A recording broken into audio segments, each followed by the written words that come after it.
Hey everybody, this is Dr. Maples. Welcome back to 5-Minute Sociology. Today we're going to spend some time talking about one of the most important sociological figures out there. That's a person by the name of Emile Durkheim. Now I'm going to do a couple of things today. First, I'm going to explain exactly why Emile Durkheim is so important to the early formation of sociology and its earliest days. Second, I want to spend some time briefly unpacking some of his basic terms just so you get a sense of why his research mattered. Finally, we'll think about why Durkheim was so important to sociology students even today. What is it exactly that he left behind? We got a lot to do today, so what do you say we get started? So why is Emile Durkheim so important to these early formative days of sociology? Well, he's widely accepted to be our very first sociologist. Yay! However, he didn't actually create the field of sociology, which is sometimes a misunderstanding if you're the first sociologist, right? The person who actually creates sociology is another thinker called Auguste Comte. Now, Comte in the 1830s and 1840s was really grasping with this idea of how is it that society shapes individual experiences and what might a discipline that would study this look like. He was using words like social physics and later sociology to describe this brand new field that he creates from nothing, but then basically writes the book about sociology and puts it on a bookshelf just to see who might pick up that book. Well, it ends up being Emile Durkheim who picks up this book that, by the way, totally doesn't exist. It's just an example. And Emile Durkheim, like Comte, is very interested in creating sociology to be this very scientific field, but also one that is very rigorous in its methodology. Now, Durkheim's early work on this idea of social cohesion gives us a couple of terms that we still use today in sociology. For example, we could start with social facts. Social facts are really aimed at trying to understand how the individual's behaviors are shaped by all the stuff happening around them. Things like values, norms, structures in our society, expectations, and so forth. Some of you who know about C. Wright Mill's work might be saying, hey, that sounds a little bit like the sociological imagination. And there's a good reason, because they are very similar and do overlap.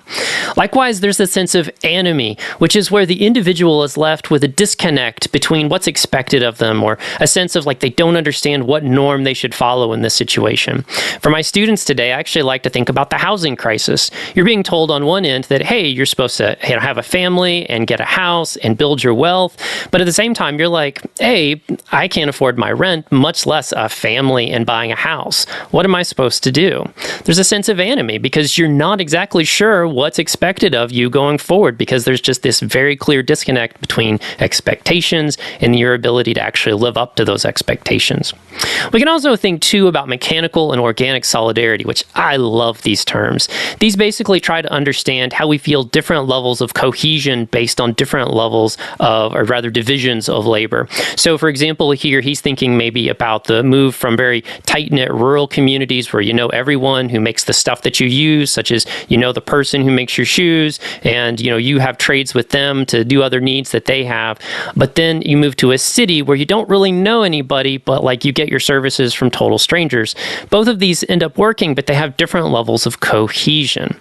Again, all of these are really exciting terms that I should probably do videos on individually, because I could do 5 minutes on every one of those. I really value that Durkheim sets sociology up as a very scientific, rigorous, methodological field.